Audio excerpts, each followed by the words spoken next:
everybody. My name is Charles Ogletree. I'm the Jesse Clemenco Professor of Law at Harvard Law School.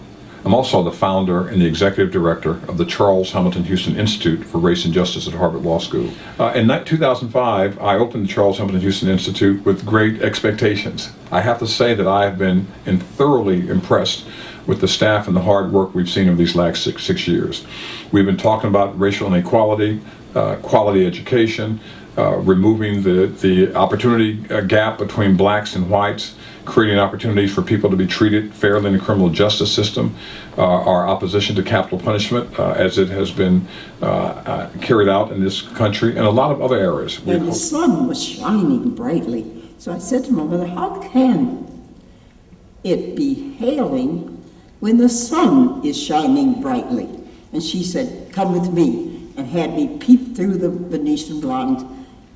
And she said, you see that thing up there with the American flag on top of it? I said, yes.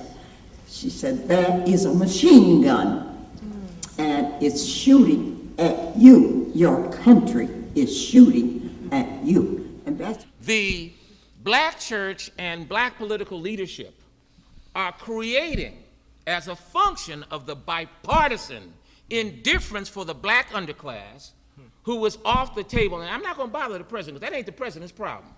It's black political leadership problem to deal with this issue, which will put the black elite in a very tricky and precarious situation politically, because we're so disconnected from the black poor, because we're celebrating our own success and resplendence. We left a generation to die. First of all, the black middle class is not even the middle class.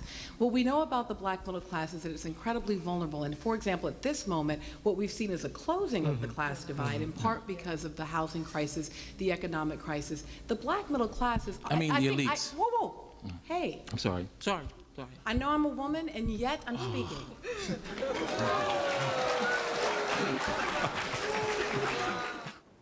Well, as the token male on this panel,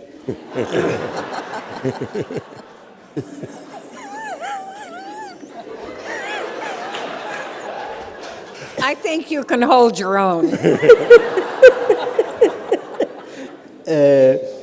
may I first of all say thank you so very much for this great honor, and especially for letting me do it in the company of these extraordinary women here. And perhaps the kind of paradigm you have to use is people crossing the Red Sea out of bondage. But then you have the 40 years of wandering in the wilderness when all kinds of things happen there.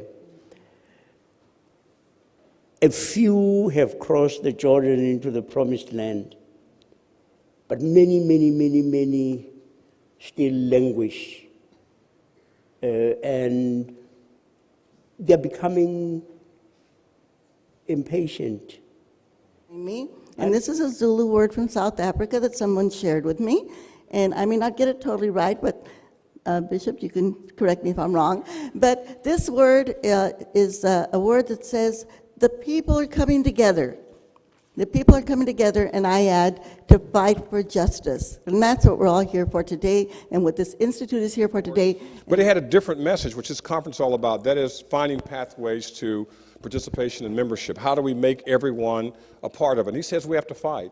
Democracy cannot flourish amid fear. Liberty cannot take bloom amid hate.